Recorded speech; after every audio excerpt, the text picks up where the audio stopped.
Hi hello guys, ഇത് എന്താണെന്നല്ലേ, എങ്ങോട്ടാണ് ഈ ഒരുങ്ങിക്കെട്ടി പോകുന്നത് എന്നല്ലേ നിങ്ങളെല്ലാവരും ചിന്തിക്കുന്നത്. വേറെ എങ്ങോട്ടുമല്ല ഗായ്സ്, ഇന്ന് ഞങ്ങളുടെ നാട്ടിലെ ഞങ്ങളുടെ അമ്പലത്തിലെ ഉത്സവമാണ്. അപ്പം 2-3 ദിവസമായി തുടങ്ങിയിട്ട് ഇതുവരെയ്ക്കും ഞങ്ങൾക്ക് പോവാൻ സാധിച്ചില്ല. ഈ പിള്ളേരെല്ലാം കൂടി കൊണ്ടുപോകുന്ന ഒരു ബുദ്ധിമുട്ട് കാരണം ഞങ്ങൾ പോയില്ലായിരുന്നു. ഇന്ന് ഞങ്ങളുടെ വീട്ടിൻ്റെ അപ്പുറത്തെ വീട്ടിലെ കൊച്ചിൻ്റെ ഡാൻസ് ഉള്ളത് കൊണ്ട് ഞാനും അമ്മയും മോനും കൂടി ഇറങ്ങിയതാണ്.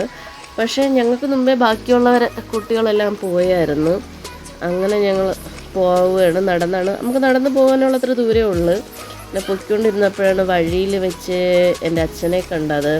അച്ഛനെ കണ്ടുകൊണ്ട് ഓടിച്ചെന്ന് മോൻ ചെന്നിട്ട് അവന് മുട്ടായി വേണോ അതൊക്കെ വേണമെന്ന് പറഞ്ഞു. അതൊക്കെ അച്ഛൻ മേടിച്ചു കൊടുത്തായിരുന്നു. ആ സമയത്ത് ഇവിടെ ഒന്ന് നിൽക്കും. അതിൻ്റെ ഈ ഐസ്ക്രീമൊക്കെ മേടിക്കാൻ നിന്നതിൻ്റെ ഒരു ഇതാണ് ഈ കാണുന്നത്. അത് കഴിഞ്ഞ ഉടനെ ഞങ്ങൾ അമ്പലത്തിലേക്ക് പോകണം. ആ കാണുന്നതാണ് ഞങ്ങളുടെ അമ്പലം. ഈ അമ്പലത്തിൻ്റെ പേരാണ് കൊച്ചുപരുത്തി ദേവീ ക്ഷേത്രം.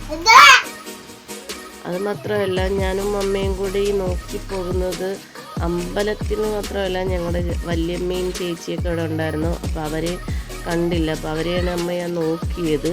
അതിനുശേഷം അവിടെ ചെന്ന് അവരെ കണ്ടു. അതിൻ്റെ ഇടയിൽ കൂടെ ഞങ്ങൾ ആ കുട്ടികളുടെ ഡാൻസൊക്കെ കണ്ടുകൊണ്ടിരുന്നപ്പോഴാണ് ചേച്ചി അങ്ങ് മേളിലായിരിക്കുന്നത്, നീ അങ്ങ് പോ എന്ന വല്യമ്മ പറഞ്ഞത്. ബാക്കിയുള്ളവരെല്ലാം അവിടെ കസാരയിട്ട് കണ്ടുകൊണ്ടിരിക്കുമായിരുന്നു. കുഴപ്പമില്ല, ഡാൻസൊക്കെ നല്ലതായിരുന്നു. പിന്നെ ഞാനും എൻ്റെ മോളെന്ന് പറയാൻ ചേച്ചിയുടെ മോളാണ്. ഞങ്ങളുടെ വീട്ടിൽ എന്തായാലും പെൺകുട്ടികളില്ല. അപ്പോൾ ചേച്ചിയുടെ മോളുമായിട്ട് എൻ്റെ മോനും ചേച്ചിയുടെ മോനും ഞങ്ങളെല്ലാം കൂടി ചേച്ചിയുടെ അടുത്ത് പോയി. പിന്നെ ഞങ്ങൾ അവിടെ നിന്നുകൊണ്ടാണ് പരിപാടിയൊക്കെ കണ്ടത്. അതിൻ്റെ ഇടയിൽ കൂടെ ഞങ്ങൾ ഒന്ന് സാധനങ്ങളൊക്കെ നോക്കാൻ പോയായിരുന്നു. പക്ഷേ ഞങ്ങൾ ഒന്നും മേടിച്ചില്ല. കാരണം ഇപ്പോഴും മേടിക്കേണ്ട ആവശ്യമില്ല. ഇനിയും 2-3 ദിവസത്തെ പരിപാടി ഉണ്ട്. ആ സമയത്ത് മേടിച്ചാൽ മതി എന്ന് വിചാരിച്ച് ഞങ്ങളൊന്നും മേടിച്ചില്ല. പിന്നെ ഞങ്ങൾ അവിടെ നിൽക്കുകയാണ്. ദൈവസത്യമായിട്ടും എൻ്റെ മോൻ എന്നെയോ എൻ്റെ ചേച്ചീനെയോ വിട്ട് ഞങ്ങളെ വിട്ട് ഒരു നിമിഷം പോലും മാറി നിന്നിട്ടില്ല എന്ന് വേണം പറയാൻ.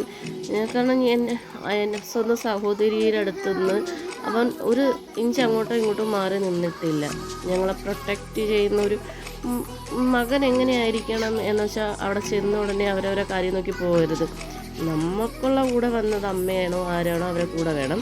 അതിനുശേഷം ഞങ്ങൾ പാതിയായപ്പോൾ ഞങ്ങൾ പിള്ളേരൊക്കെ ഉറക്കാൻ വന്നുകൊണ്ട് വലിയ പിള്ളേരെയൊക്കെ അവിടെ ആക്കിയിട്ട് ഞങ്ങൾ തിരിച്ചു വന്നു.